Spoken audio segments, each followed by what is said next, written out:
નમસ્કાર ગુજરાત.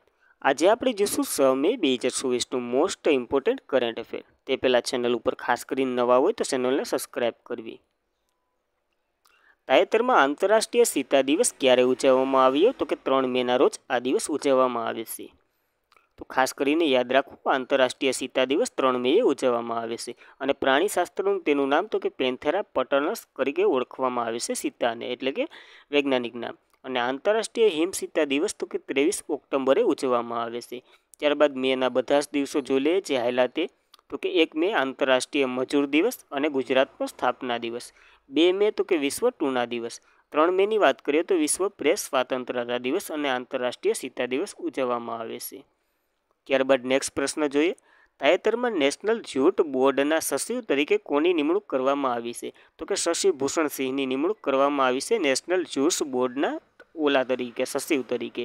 ખાલી વનલાઈનર સ્વરૂપે યાદ રાખવું. નેશનલ જૂટ બોર્ડના સચિવ તરીકે શશી ભૂષણ સિંહની નિમણૂક કરવામાં આવી છે. હવે આ નેશનલ જૂટ બોર્ડ ક્યાં આવેલું છે? તો કે એનું હેડક્વાર્ટર કોલકાતા ખાતે આવેલું છે. આ વનલાઈનર સ્વરૂપે આપો યાદ રાખવું. ત્યારબાદ નેક્સ્ટ પ્રશ્ન જોઈએ. તો કે ભારતીય સેના અને પુનિત બાલા ગ્રુપે તાજેતરમાં પ્રથમ કોન્સ્ટિટ્યુશન પાર્કનું ઉદ્ઘાટન ક્યાં કર્યું છે? તો કે પુણે ખાતે કર્યું છે. હવે પુણે મહારાષ્ટ્રમાં આવેલું છે. તો ભારતીય સેના અને પુનિત બાલા ગ્રુપે તાજેતરમાં પ્રથમ કોન્સ્ટિટ્યુશન પાર્કનું ઉદ્ઘાટન પુણેમાં કર્યું છે. હવે ભારતીય સેના અને પુનિત બાલા ગ્રુપ બંનેએ મળીને આ બનાવ્યો છે પાર્ક. તો ખાસ કરીને બંનેના નામ પણ યાદ રાખવા. ત્યારબાદ જ્યારે પુણેમાં મહારાષ્ટ્રનું તેનું ઉદ્ઘાટન general officer command in chief of the ધંગ એટલે કે કુમારસિંહ અજય કુમારસિંહ દ્વારા આનું ઉદ્ઘાટન કરવામાં આવ્યું છે. એ પણ યાદ રાખવું. અને આ બંધારણીય ઉદ્યાન એ બંધારણના સ્થાપક નેતાઓને શ્રદ્ધાંજલિ આપશે. તો આ પણ યાદ રાખવું. જે બંધારણ સભામાં ભાગ લીધો હતો એ નેતાને આ શ્રદ્ધાંજલિપૂર્વક આપશે આ પાર્ક. ત્યારબાદ બંધારણ સભાની થોડીક માહિતી લઈ લઈએ. તો કે આ વિશ્વનું સૌથી લાંબુ લેખિત બંધારણ છે ભારતનું. હવે 26 નવેમ્બર 1949ના રોજ બંધારણ સભા દ્વારા અપનાવવામાં આવ્યું હતું. તો એની શરૂઆત ક્યારે, પહેલી બેઠક ક્યારે બંને થઈ હતી તે તમારે કોમેન્ટ કરવાનું છે. અને 26 જાન્યુઆરી 1950ના રોજ અમલ કરવામાં આવ્યો હતો. તે 2 વર્ષ 11 મહિના અને 18 દિવસ જેટલો સમય લાગ્યો હતો બનવામાં. અને પૂર્ણ થયું હતું 26 નવેમ્બરે. તેથી 26 નવેમ્બરે કાયદા દિવસ અને બંધારણીય એટલે કે કોન્સ્ટિટ્યુશન દિવસ બંને દિવસો ઉજવવામાં આવે છે. ત્યારબાદ બધી જ પાર્કો જોઈ લઈએ જે ચર્ચામાં રહ્યા છે તે. તો કે ભારતનો પ્રથમ ડિજિટલ સાયન્સ પાર્ક તો કે કેરળ કોસી ખાતે આવેલો છે. ભારતનો પહેલો જીઓલોજીકલ પાર્ક બનાવવામાં આવશે મધ્યપ્રદેશના જબલપુરમાં. બેંગલુરુમાં દેશનો પ્રથમ એઆઈ અને રોબોટિક ટેકનોલોજીનો પાર્ક સ્થાપવામાં આવશે. દેશનો પ્રથમ સંપૂર્ણ મહિલા માલિકીનો FLO ઇન્સ્ટિટ્યુશન પાર્ક તો કે મુંબઈ ખાતે બનશે. અને દેશનો પ્રથમ વેસ્ટ ઇકો પાર્ક તો કે દિલ્હી ખાતે બનશે. હવે દેશનો પ્રથમ જેન્સ પાર્ક તો કે કેરળ કોઝિકોડ ખાતે બનશે. હવે દેશનો પ્રથમ આંતરરાષ્ટ્રીય મલ્ટી મોડલ લોજિકલ પાર્ક તો કે આસામમાં બનશે. અને દેશનો પ્રથમ નાઇટ સફારી પાર્ક તો કે લખનૌમાં બનાવવામાં આવશે. ત્યારબાદ સેટેલાઇટ ફોનથી સર્જન ભારતનો પ્રથમ રાષ્ટ્રીય ઉદ્યાન તો કે કાજીરંગા રાષ્ટ્રીય ઉદ્યાન છે. અને ભારતનું પ્રથમ સંરક્ષણ ઔદ્યોગિક પાર્ક તો કે કેરળમાં બનાવવામાં આવશે. ઉત્તર પ્રદેશ ભારતનું પ્રથમ વૈદિક થીમ પાર્ક બનાવી રહ્યું છે જેનું નામ તો કે વેદવાન પાર્ક છે. તો ખાસ કરીને આ ડિટેલ યાદ રાખવી મિત્રો.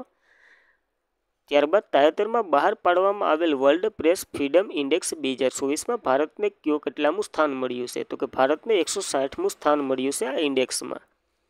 તો તાજેતરમાં બહાર પાડવામાં આવેલ વર્લ્ડ પ્રેસ ફ્રીડમ ઇન્ડેક્સ 2024 તો ખાસ કરીને વર્લ્ડ પ્રેસ ફ્રીડમ એટલે કે પ્રેસને કેટલી સ્વતંત્રતા આપવામાં આવે છે તેના રેન્કિંગ મુજબ તો કે ભારતને 160 નંબર મળ્યા છે આમાં. આ કોના દ્વારા બહાર પાડવામાં આવે છે? તો કે સરહદો વગર પત્રકારો દ્વારા. આ ગુજરાતીમાં છે, થોડોક આનો મિનિંગ આડાઅવળો થઈ ગયો છે તો તમારી રીતના જોઈ લેવું. ત્યારબાદ ભારતનું સ્થાન તો કે 159મું છે. ટોચ ઉપર તો કે નોર્વે છે. ત્યારબાદ ડેનમાર્ક અને સ્વિટ્ઝરલેન્ડ છે. અને 180 નંબર ઉપર એટલે કે છેલ્લા નંબર ઉપર એરેટિયા છે. અને ભારતને 159મું સ્થાન મળ્યું છે. તો આ પણ યાદ રાખવું. ત્યારબાદ 2024ના જેટલા પણ ઇન્ડેક્સો લોન્ચ થયા તેના વિશે એક નજર કરી લઈએ. ફાસ્ટેગમાં કરપ્શન પર્સન ઇન્ડેક્સ 2023ની વાત કરીએ તો 93 નંબર ઉપર ભારત છે. ડેનમાર્ક પ્રથમ નંબર ઉપર છે. સ્વાસ્થ્ય સર્વેક્ષણ 2023ની વાત કરીએ તો ઇન્દોર અને સુરત બંને પ્રથમ નંબર ઉપર છે. હવે સ્નો રિપોર્ટ 2023ની વાત કરીએ તો સીતાઓ 718 છે. વધારેમાં વધારે લદ્દાખમાં અને મિનિમમ તો કે જમ્મુ કાશ્મીરમાં છે. હવે ટોમ ટ્રાફિક ઇન્ડેક્સ રેન્કિંગની વાત કરીએ 2023નું, તો કે લંડન છે પ્રથમ નંબર ઉપર અને બેંગ્લુર ભારતનું તે 6થા ક્રમે છે. હવે ડેમોક્રેસી ઇન્ડેક્સ 2023ની વાત કરીએ તો 41મા સ્થાન ઉપર ભારત છે. નોર્વે પ્રથમ નંબર ઉપર છે. વૈશ્વિક બૌદ્ધિક સંપ્રદાય સૂચકાંકની વાત કરીએ તો 2024માં તો કે 42મા નંબર ઉપર ભારત છે અને યુએસ પ્રથમ નંબર ઉપર છે. લિંગ અસમાનતા સૂચકાંક 2022ની વાત કરીએ તો 108 નંબર ઉપર ભારત છે. ડેનમાર્ક પ્રથમ નંબર ઉપર છે. માનવીય વિકાસ સૂચકાંક 2022ની વાત કરીએ તો 137મા નંબર ઉપર ભારત છે. સ્વિટ્ઝરલેન્ડ પ્રથમ નંબર ઉપર છે. વર્લ્ડ હેપીનેસ રિપોર્ટની વાત કરીએ તો 124મા નંબર ઉપર ભારત છે. ફિનલેન્ડ પ્રથમ નંબર ઉપર છે. ગ્લોબલ ફાયર પાવર ઇન્ડેક્સની વાત કરીએ તો 4થા નંબર ઉપર ભારત છે અને ટોચ ઉપર યુએસ છે. હવે બિઝનેસ એન્વાયરમેન્ટ રેન્કિંગ 2024ની વાત કરીએ તો 51મા નંબર ઉપર ભારત છે. સિંગાપુર પ્રથમ નંબર ઉપર છે. ઓરન દ્વારા ગ્લોબલ યુનિકોર્ન ઇન્ડેક્સ 2024 બહાર પાડવામાં આવે છે, જેમાં ભારતને 3જું સ્થાન મળ્યું છે. ટોચ ઉપર તો કે યુએસ છે. અને વિશ્વનું સૌથી મોટું માર્કેટિંગ પ્લેટફોર્મ બન્યું છે જીમેટ. અને સાયબર ક્રાઇમ ઇન્ડેક્સ 2024ની વાત કરીએ તો 10મા નંબર ઉપર ભારત છે. રશિયા પહેલા નંબર ઉપર છે. ત્યારબાદ આઈક્યુ હવા વિશ્વનું સૌથી પ્રદૂષિત શહેર તરીકે કાઠમંડુ છે પહેલા નંબર ઉપર અને નવી દિલ્હી બીજા નંબર ઉપર છે. હવે સિપ્રીના રિપોર્ટ મુજબ લશ્કરી ખર્ચમાં ભારતને 4થું સ્થાન મળ્યું છે અને યુએસ પહેલા નંબર ઉપર છે. વિશ્વની પ્રેસ સ્વાતંત્ર્ય સૂચકાંક હાલત જોયા 159મું સ્થાન મળ્યું છે ભારતને. નોર્વે પહેલા નંબર ઉપર છે. રિપોર્ટર વિથઆઉટ બોર્ડર દ્વારા આ બહાર પાડવામાં આવે છે, તો ખાસ કરીને યાદ રાખવું.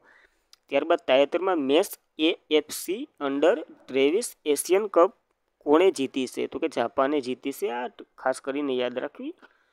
તો તાજેતરમાં મેચ એફએસયુ અંડર-23 એશિયન કપ જાપાને જીતી છે. આની કેટલામી આવૃત્તિ હતી? તો કે 6ઠી આવૃત્તિ હતી. 15 એપ્રિલથી 3 મે સુધી રમાઈ છે. અને યજમાન દેશ તો કે કતાર દોહામાં આયોજન થયું હતું. દર 2 વર્ષે આ ઇવેન્ટ રમાય છે. જાપાન ઉપવિજેતા છે અને ઉઝબેકિસ્તાન જીત્યું છે. હવે પ્રથમ તો કે 2013માં જીત થઈ હતી ઓમાનમાં. ઈરાક જીત્યું હતું અને છેલ્લું તો કે 2022માં યુએસ આરબ જીત્યું હતું. તો ખાસ કરીને આની ડિટેલ યાદ રાખવી એશિયન કપની.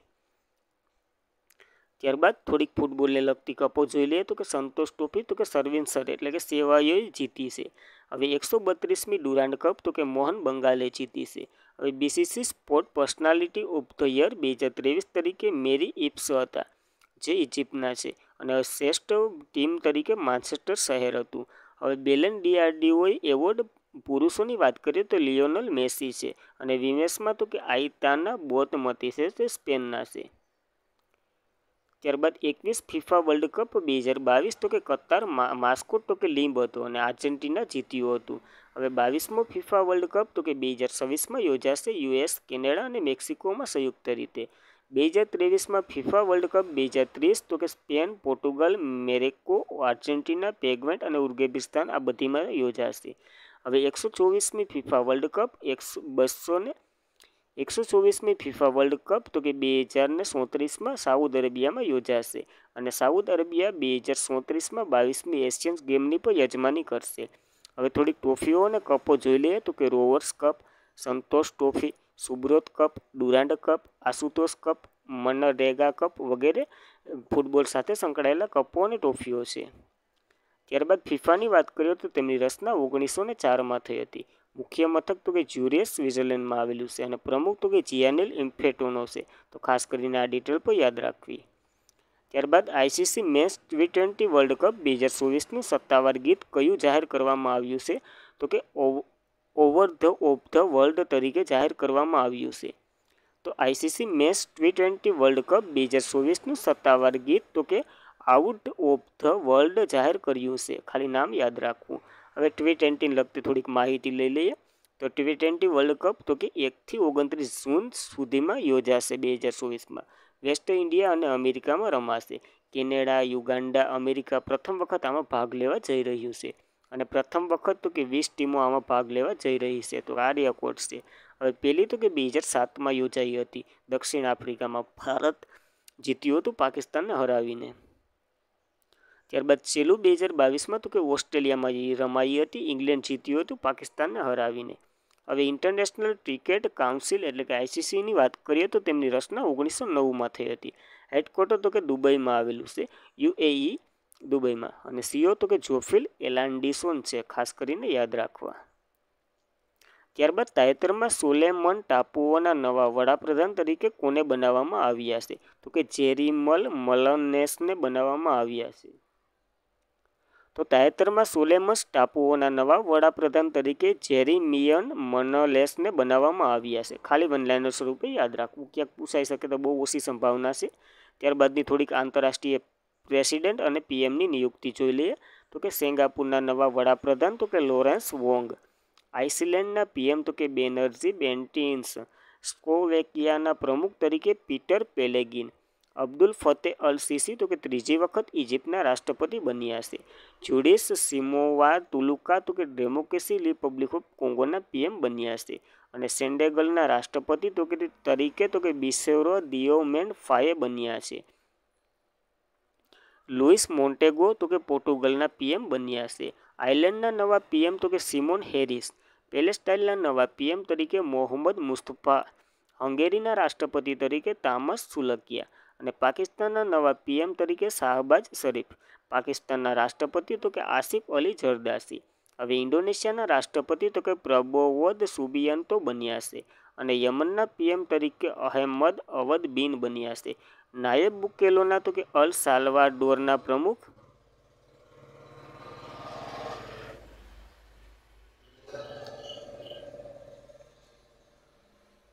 નાયબ બુકેલો તો કે અલ સાલ્વાડોરના પ્રમુખ બન્યા છે. અને કઝાકિસ્તાનના PM તરીકે ઓલજાન્સ બેટેનોવ બન્યા છે. ત્યારબાદ ફિનલેન્ડના રાષ્ટ્રપતિ તરીકે એલેક્ઝાન્ડર સ્ટબ. કોમોરોસીના પ્રમુખ તરીકે અંજાલી આસોમની. ગ્વાટેમાલા નવા રાષ્ટ્રપતિ તરીકે બોર્નાર્ડો એવરેલો. અને તાઇવાનના રાષ્ટ્રપતિ તરીકે લાઇ ચિંગ-તેંગ. ફ્રાન્સના સૌથી યુવા અને પ્રથમ ગે વડાપ્રધાન તરીકે ગેબિયન એટેલ. ચાડના નવા PM તરીકે સક્સેના માસરા. ફિનલેન્ડ તિનસેન્ડી તો કે ડેમોક્રેસી રિપબ્લિક ઓફ કોંગોના પ્રમુખ બન્યા છે. તો ખાસ કરીને આ મિત્રો 23 જેટલી નિયુક્તિ છે. વારંવાર રિવિઝન કરવાથી યાદ રહી જાય છે. નકર હું તો કરાવી જ્યારે આના રિલેટિવ પ્રશ્ન હે તો ખાસ કરીને એ કોમેન્ટ કરવું કે આ સ્ટાઇલ તમને ગમે કે આપણે કાઢી નાખવી, ખાલી પ્રશ્ન જ લેવા. વિડીયો લાંબો થતો હોય, તમને રિવિઝન થતું હોય તો ખાસ કરીને મિત્રો એક કોમેન્ટનો કષ્ટ લેજો. ત્યારબાદ તાજેતરમાં GST એપેલેટ ટ્રિબ્યુનલના વડા તરીકે કોની નિમણૂક કરવામાં આવી છે? તો કે સંજય કુમાર મિશ્રાની નિમણૂક કરવામાં આવી છે તાજેતરમાં. તો તાજેતરમાં GST એપેલેટ ટ્રિબ્યુનલના વડા તરીકે સંજય કુમાર મિશ્રાની નિમણૂક કરવામાં આવી છે. ખાલી વનલાઈનર સ્વરૂપે યાદ રાખવું. હવે GSTને લગતી તમામ થોડીક માહિતી લઈ લઈએ. તો કે GST લાગુ કરનાર પ્રથમ દેશ તો કે ફ્રાન્સ હતો. બંધારણીય સુધારો જોકે હેઠળ ભારતે GST પસાર કરવામાં આવ્યો હતો તો કે 122મો. આસામે GST પસાર કરનાર ભારતનું પ્રથમ રાજ્ય હતું. અને ભારતનો GST કયા દેશ મોડલ પર આધારિત છે? તો કેનેડા ઉપર.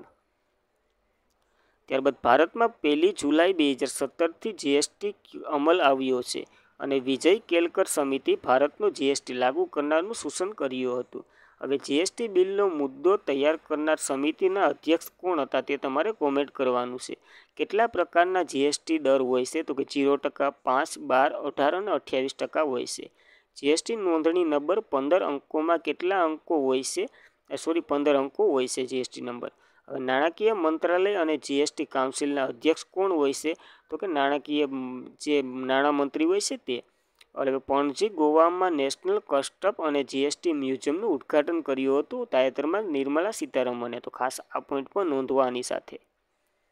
ત્યારબાદ તાજેતરમાં #પ્લે ટ્યુન અભિયાન કોણે શરૂ કર્યું છે? તો કે નાડા દ્વારા શરૂ કરવામાં આવ્યું છે આ અભિયાન પ્લે ટ્યુન. તો ખાસ કરીને યાદ રાખવું અભિયાન તરીકે નાડા દ્વારા પ્લે ટ્યુન. હવે નેશનલ એન્જિન ડેપિંગ એજન્સીની વાત કરીએ તો નાડાનું ફૂલ ફોર્મ થાય છે. તેની રચના 2005માં થઈ હતી. હેડક્વાર્ટર તો કે નવી દિલ્હી ખાતે આવેલું છે. હેડ તો કે આશીષ ભાર્ગવ છે. અને બ્રાન્ડ એમ્બેસેડર તો કે સુનિલ શેટ્ટી છે. હવે નાડા તો કે રોડ ટુ પેરિસ 2024 કોન્ફરન્સ યોજાઈ હતી. તો ખાસ કરીને આપણે યાદ રાખવું. હવે તાજેતરમાં યુનેસ્કો ગ્યુમોટો કે વર્લ્ડ પ્રેસ ફ્રીડમ એવોર્ડ 2024 કોને એનાયત કરવામાં આવેલો છે? તો કે પેલેસ્ટીનના પત્રકારો છે તેને એનાયત કરવામાં આવેલો છે આ એવોર્ડ.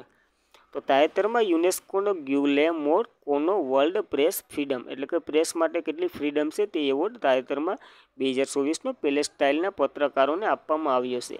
આ એવોર્ડ કોના દ્વારા આપવામાં આવે છે? તો કે ફિનલેન્ડ દ્વારા યુનેસ્કો દ્વારા આપવામાં આવે છે. આ એવોર્ડ એને શા માટે આપ્યો? તો કે યુક્રેનનું જે યુદ્ધ હતું તેના માટે આ માહિતી આને આપી, એના માટે આને આપવામાં આવે છે. હવે યુનેસ્કોની વાત કરીએ તો તેમનું ફૂલ ફોર્મ તમારે મિત્રો કોમેન્ટ કરવાનું છે. તેમની રચના તો કે 1945માં થઈ હતી. હેડક્વાર્ટર તો કે પેરિસ ફ્રાન્સ ખાતે આવેલું છે અને હાલના ડીજી તો કે એન્ડ્રુસ 11 છે. તો ખાસ કરીને આપો યાદ રાખવી માહિતી. તો thank you for watching this video. જય હિન્દ વિદ્યાર્થી મિત્રો. જય હિન્દ, જય ભારત.